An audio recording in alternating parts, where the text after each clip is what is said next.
आपके बच्चे जब, और आप कह रहे कि जब आप कहेंगे परमेश्वर मैं तेरी प्यास बुझाऊंगा, मैं सुबह उठकर तेरे पास आऊंगा, मैं प्रार्थना करूंगा, बाइबल पढ़ूंगा, आप परमेश्वर की प्यास बुझाते हैं। जब आप अपने आपके बच्चे कह रहे कि बोलते हैं कि परमेश्वर कह रहा कि मैं जान गया हूं कि ये पाप है, मैं इन चीजों को नहीं देखूंगा, मैं ये कार्टून, ये गंदे कार्टून, गंदी बुरी फिल्में नहीं देखूंगा, परमेश्वर का आत्मा उसी दिन बोलता है, कह रहा कि इसके बच्चे ने मेरी प्यास बुझाई। मेरे दोस्तों, आप परमेश्वर के साथ हर समय पवित्रता के साथ चले, उसके भय भक्ति के साथ चले, उसकी आज्ञा को हर समय मानते हुए चले। आप कभी भी आपके अंदर में पाप को आने ना दे, या आप पाप को ना देखे। जहाँ कहीं भी आपको पाप करने वाला लोग आपको पाप करते दिखाई देता है तो आप वहाँ से तुरंत निकल जाए, चला जाए, क्योंकि आप जब पाप करने वाला व्यक्ति को पाप करते देखकर उसके साथ शामिल होते हैं तो आप भी पाप में फंसते हैं। इसलिए दोस्तों, संसार की अभिलाषा पाप से दूर रहे। कह रहा कि इसके बच्चे ने मेरी प्यास बुझाई है, कह रहा कि जान लो आज ऐसे बच्चे फेमस होने वाले हैं यीशु मसीह के नाम में। ऐसे बच्चे, ऐसे परिवार के लोग इतिहास रचने वाले हैं अपनी लाइफ के अंदर।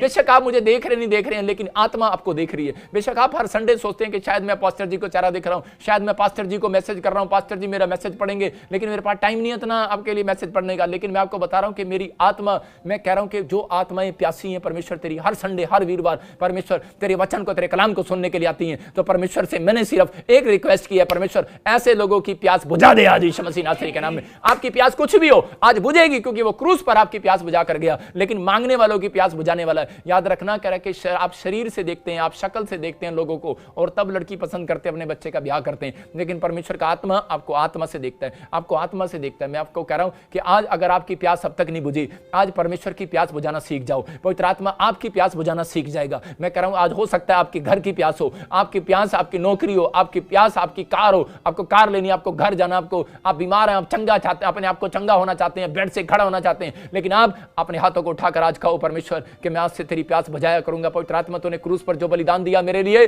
मेरे पापों के लिए क्रूस पर मारा गया, परमेश्वर मैं आज अंदर से रोता हूं इस बात के लिए कि मेरा आज शरीर, पवित्र आत्मा जी मुझे कभी ना रोकने पाए प्रार्थना करने में। मेरे पिता परमेश्वर ये जो मेरा विरोधी है, मेरा शरीर ही है, इसलिए मैं शरीर को पवित्र आत्मा जी आज मैं, और आत्मा को मैं इस समय तेरे हाथ में सौंपता हूं कि परमेश्वर इसी समय कि मेरे प्रभु मुझे तैयार कर परमेश्वर, कि मैं आज से प्रार्थना विनतियां करने वाला हो जाऊं यीशु मसीह नासरी के नाम में। परमेश्वर आपका ख्याल करेगा। मैं कह रहा हूं जब आप उसकी आत्मा बजाने की कोशिश करते हो, मैं कह रहा हूं कि उसी समय परमेश्वर आपके कामों को बुझा हुआ देखता है, लेकिन जब आप परमेश्वर की आत्मा की प्यास बुझाएंगे, आज मैं कह रहा हूं कि 7 दिन में रिजल्ट आएगा चर्च यीशु मसीह के नाम में। इस साल के एंड में मैं कह रहा हूं बहुत सारे लोग घर बनाएंगे, आपकी प्यास मेरा परमेश्वर बुझाएगा यीशु मसीह नासरी के नाम में। मैं बताना चाहता हूं, इसलिए बहुत सारे लोग नहीं जानते, कह रहा कि फिर से आप इसको पढ़ते हैं गलातियों 5:17 को, तो इसको इसमें क्या लिखा, ये सीक्रेट है बाइबल के अंदर, शरीर आत्मा के विरोध में और आत्मा शरीर के विरोध में। इसका मतलब कि परमेश्वर का आत्मा आपको वचन से बता रहा है, कह रहा है कि आपको समझना है कि आज आपका शरीर कह रहा है कि कैसा भी हो,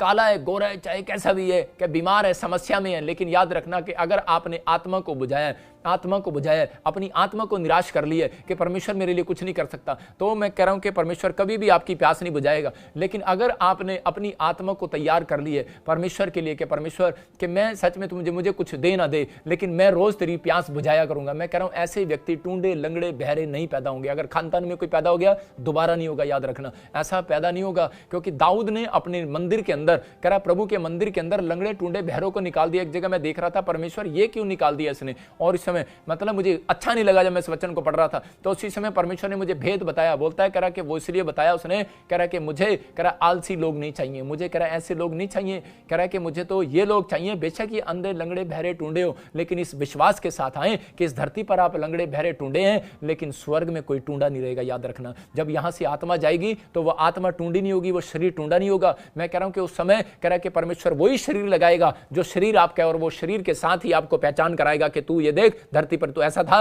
लेकिन अब तू मेरे सामने सीधा खड़ा है। मैं कह रहा हूं कि आज बेशक आज आप कुर्सी से न उठ रहे हो, बेशक आप बेड से न उठ रहे हो, लेकिन आपको निराश होने की जरूरत नहीं है, आपको अपनी आत्मा को बुझाने की जरूरत नहीं है। आपको पूरा सिर्फ परमेश्वर के सामने ये कहने की जरूरत है, परमेश्वर मैं आज से तेरी आत्मा को बुझाऊंगा नहीं, मैं आज से तेरी आत्मा को, तेरी आत्मा की प्यास बुझाऊंगा। परमेश्वर मैं बाइबल पढ़ूंगा, मैं प्रार्थना करूंगा, मैं परमेश्वर विनतियां करूंगा, मैं अपने परिवार को हौसला दिया करूंगा। परमेश्वर का आत्मा कह रहा है कि अगर तूने मेरी प्यास बुझाई है, हो सकता है कि आप बेड से खड़े होने वाले हो यीशु मसीह के नाम में, हो सकता है आप व्हीलचेयर से खड़े होने वाले हो, हों, आपका चश्मे उतरने वाले हों, परमेश्वर का आत्मा काम करते हैं, लेकिन विनतियां सुनने वाला परमेश्वर आज आपकी जिंदगियों में काम करेगा। मेरे दोस्तों, यदि आप अपने जीवन को बचाना चाहते हैं तो आप अपने मोबाइल से गंदे चित्रों, गंदे वीडियो को देखना बंद करें, हर एक पापों से दूर रहे और आप परमेश्वर के वचन में बने रहे। मेरे दोस्तों, बाइबल बताता है कि अगर तुम शरीर पर मन लगाओगे तो मरोगे। मेरे दोस्तों, शरीर के काम यानी मूर्ति पूजा, बेविचार, पाप, गंदा देखना, ईर्ष्या और माता पिता की आज्ञा को न मानना, ये सब शरीर के काम है, क्योंकि शरीर पर मन लगाना परमेश्वर से बैर रखना है। ये परमेश्वर की व्यवस्था के अधीन नहीं है और जो शरीर की दशा में है वो प्रभु को खुश नहीं कर सकता है। यदि आप प्रभु यीशु मसीह को उद्धारकर्ता स्वीकार कर चुके हैं, पाप से दूर रहते हैं और उसके आज्ञा को मानते हैं, तो आपके अंदर में पवित्र आत्मा है और आप पवित्र आत्मा के अनुसार चल रहे हैं। इसलिए दोस्तों, अगर आप अपने मकसद को पूरा करना चाहते हैं तो अपने जीवन को पवित्रता में रखकर परमेश्वर के साथ अपने संबंध को मजबूत करें और पवित्रता के अनुसार चले। तब परमेश्वर आपको ऊंचा करेगा और आपके प्यासा को बुझाएगा। परमेश्वर आप सबको आशीष दे।